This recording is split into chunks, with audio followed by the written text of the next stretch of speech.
I'm Brittany. I'm a licensed elementary school teacher, but today right now I'm staying home with my two kids who are being rather noisy upstairs, so I apologize for any extra sound. My 2-year-old is trying to give up his nap, and I'm begging him not to. Anyways, today we're going to talk about why you don't need curriculum if you're going to homeschool for preschool and kindergarten. But don't worry, I've got you covered. I'm going to help you figure out why and then where to go from there.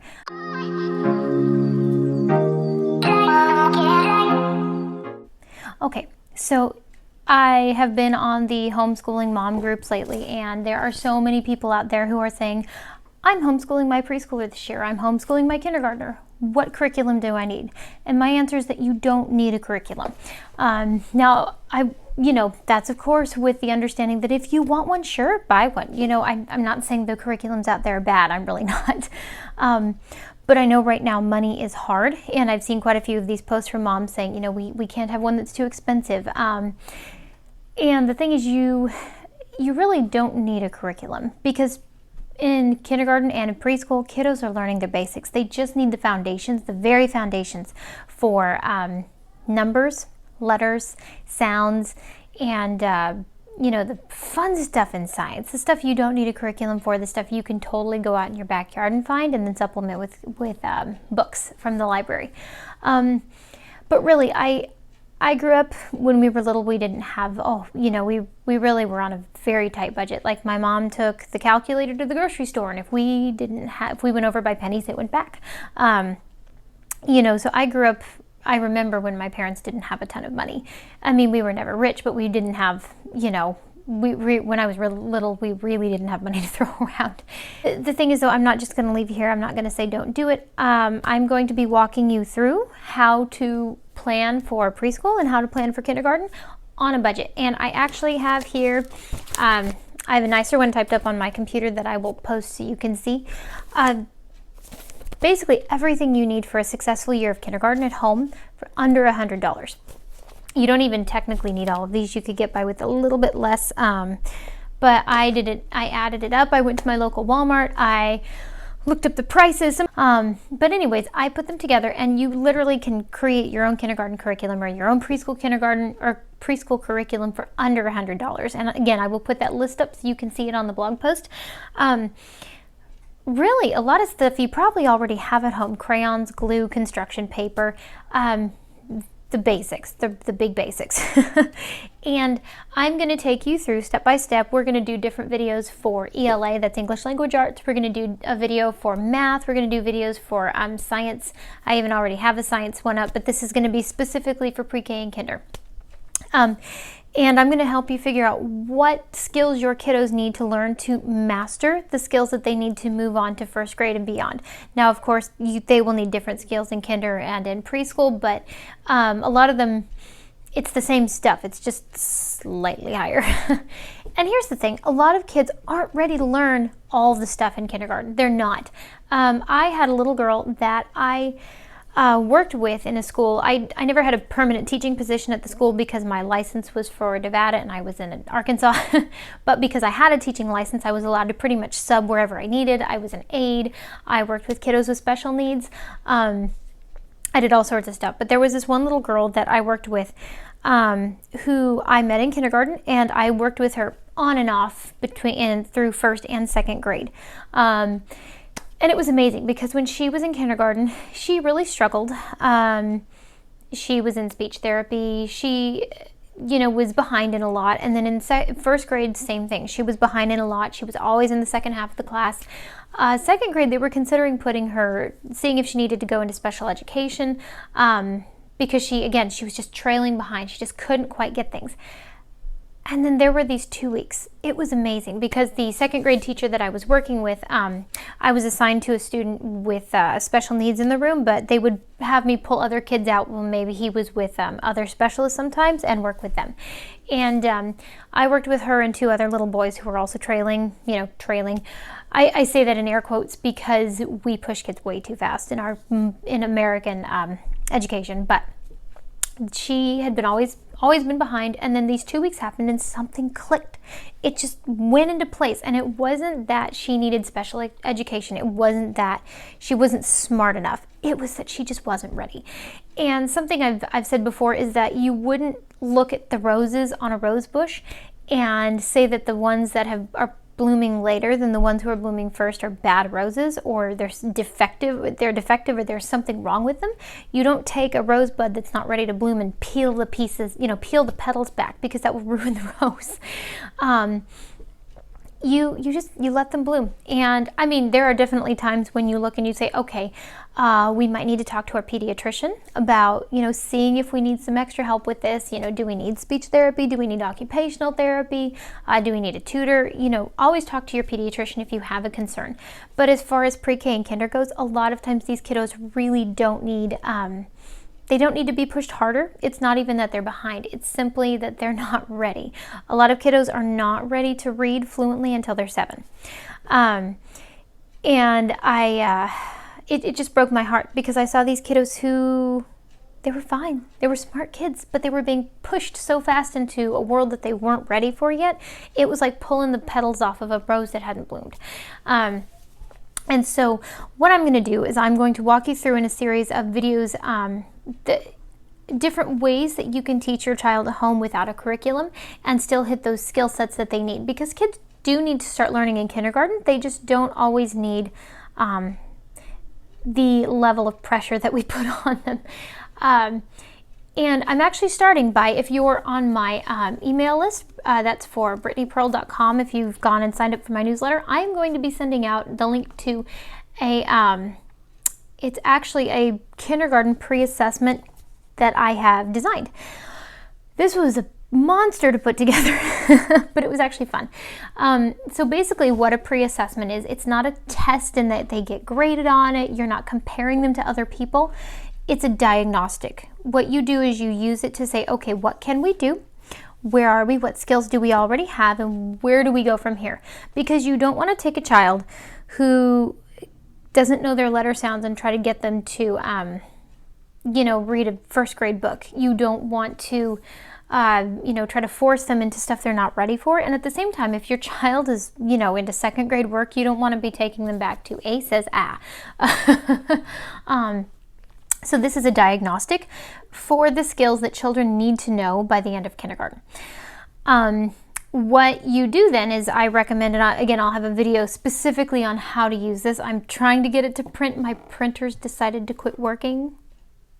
It worked half an hour ago, and then it quit working right before I started filming. But what you do is you do the pre-assessment at the beginning of the year, you date it, you put the kid's name on it, and then you file it away. Or you pull it out and you use it for, what do we need to start working on from here. And then you give it to them again in the middle of the year, so like December or January. And it's the same test, and you give them exactly the same test, but you see where have we grown and where do we still need to work. And then you give it to them again at the end of the year. And all it is, again, it's not a test. It's not to compare it to people, other people's kids. It's not for you to show other people if you don't want to. All it is to help you figure out where your child is. If they've aced it, fantastic. You need to move on to first grade. If they haven't, then hey, you know where to begin. And in this assessment, what I do is I actually give instructions, including step-by-step dialogue, like what you would actually tell the child, what not to do, when to move on, when to slow down, when to skip things. And you go through that and you follow the directions. I explained it before, at the very beginning, and there's a child copy and there's an adult copy for you. And the child copy is the one that they write on, that they point to. They use pictures on there. So that is something that I will be sending out very soon to the newsletter people. And I apologize I haven't sent a newsletter out. I was waiting till I got this done, and it's just taken me longer than I wanted to get.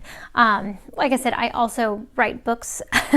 This is kind of like my second job. I use air quotes a lot today. This is my second job. After doing that, after homeschooling, after being wife and mom, so things are sometimes slower than I want them to be. But that's it. Again, I'm not going to leave you high and dry by telling you don't need a curriculum, but I just want to make you feel comfortable in knowing that you really don't need a curriculum. You don't, especially if you don't have the money for one. You can prep your child for kindergarten for under $100. Now, I will say this, something that I prefer is I prefer not to spend all of your money at the beginning of the year. Because your child will grow and change and have different interests, and you'll find out your child's strengths and weaknesses more as the year goes. For example, on here I have crayons and colored pencils and markers. I don't have any science books, but one of my favorite things to use for science are the Dover science coloring books. I love those because they have these beautiful pictures, and then they have a little like paragraph at the bottom, so you can read the paragraph to the child about the cactus or the bird or the dolphin or whatever you're using, and then they get to color it. And so those are cheap. They're usually $5 or under. So I prefer not to spend all the money at the beginning of the year because you're going to find things that your kid needs as you move through. But again, I will post the list of these. You really don't need a full curriculum to really get what your child needs, because a lot of the stuff on this list is just basic art supplies, scissors, glue, paper, pencils, crayons, pencil grip, you name it, paper, printer paper. It's probably a lot of stuff that you already have at home if you have kids that are, 2 to 5, 2 to 6. I am a huge advocate for the library. The library is one of the most untapped treasures of all time. And the good news is library use is actually going up. We've been doing the library program where it's you order online and then you go and they have, you pick it up. And my kids love it. They love visiting the library. A lot of them actually have summer programs going on right now. It's a little different than usual, but they still can get the prizes. Ours has it going on. But yeah, so you really can do this on a budget, and you can always add more. I do. My gosh, okay. I'll show you my little corner here. So we've got our board games and our Bob books and our chapter books and our history books and our science books, and that doesn't include my other little storage thing over there. But you don't have to have that. I have a lot of stuff because my degree is in education and my mom is a teacher, and so she gave me a ton of stuff when she moved from teaching elementary to junior high, and I inherited it. And what I've said before on here is I like to purchase things so that I can tell you whether or not they work. I get a lot of these things either on sale, like at the Target $3 section during summer, which has not been as good lately as it was a few years ago. I'm hoping it's better this year. Last time I went, they hadn't set it up yet. But Walmart surprisingly had some good little workbooks this year. So when we get to those, let's see, they were like $2 or $3. See, hold on, let me find one. Oh, hold on. Okay, so I am usually not a fan of tons of workbook for kids, but for kindergarten, I think it's nice to give them something sometimes that they can do a little bit on their own, that you don't have to sit there and do it for them or do it with them all the time.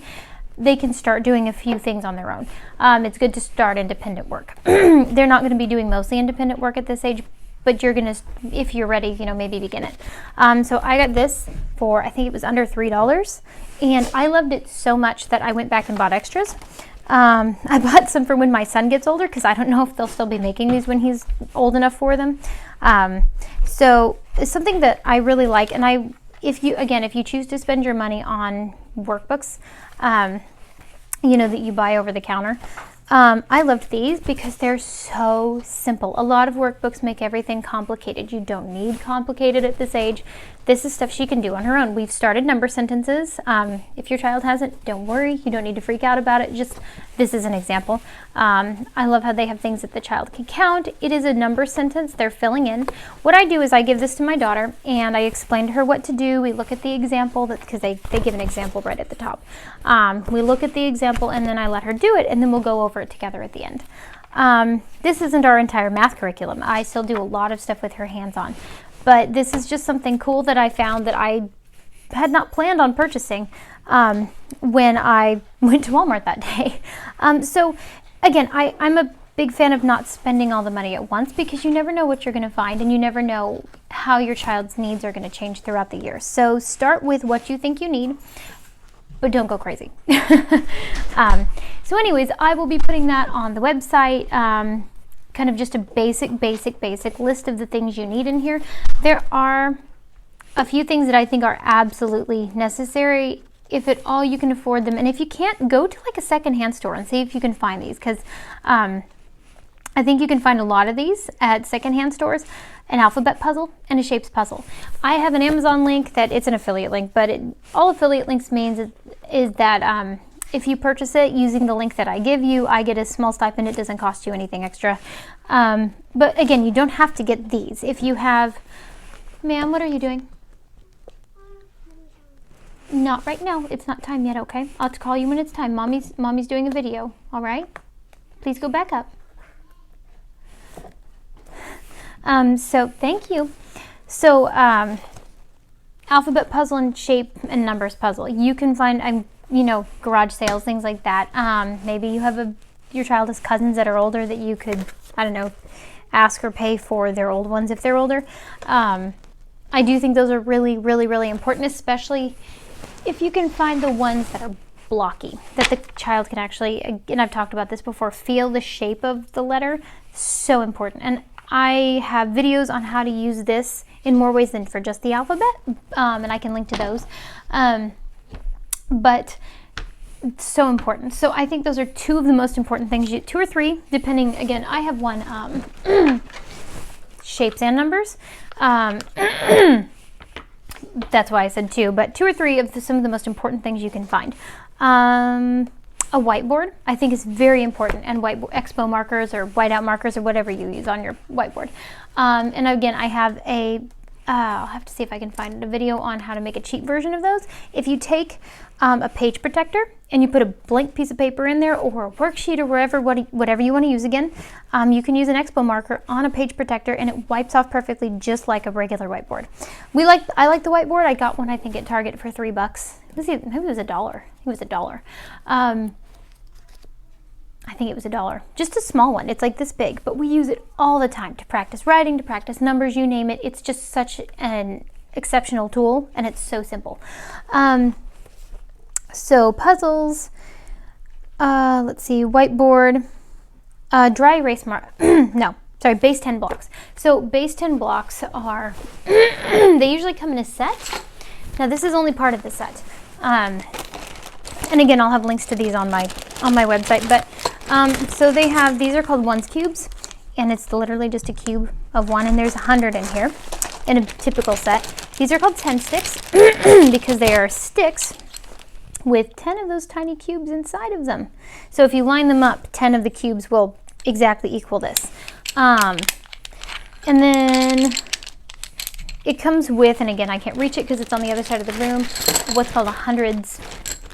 Some people call it sheet, hundreds flat, and it's the same size as 10 of these laid out, and it comes with 10 of these, but it's the same size of 10 of these laid out, or 100 of these, and then there's a 1,000th cube. And I'll have a link to that, but those are really, really, really important for teaching place value, and they're great for just teaching basic counting of objects, basic adding and subtracting. And this is something that you're going to use for the next couple of years through math, up through first and second and even third and maybe fourth grade, depending on, what curriculum you're using. And then Bob books. Okay, so this is not level 1. No, hold on. What level is this? It's the sight words set. My mom bought this for me. So the Bob books. First set number 1 is $10. You can't beat that. They have set 2, set 3. I would start with just the first set. Don't buy all the next ones until you find out, does this work for my child? Are they ready for it? Some of the best books in the entire world for teaching kids how to read. And you have to do them in order. But again, $10. You can't beat that for a set of early readers. It really does help with both the phonics and the sight words. So those are things that you really, really need, in my opinion. But again, you can get all of that for less than $100. You can always add extra things if you want. If you want to get them a backpack, that can be special and fun, but again, not absolutely necessary. Those are about $10. Play-Doh's a great thing if you don't have that, because you can make letters and numbers out of it and shapes. Let's see.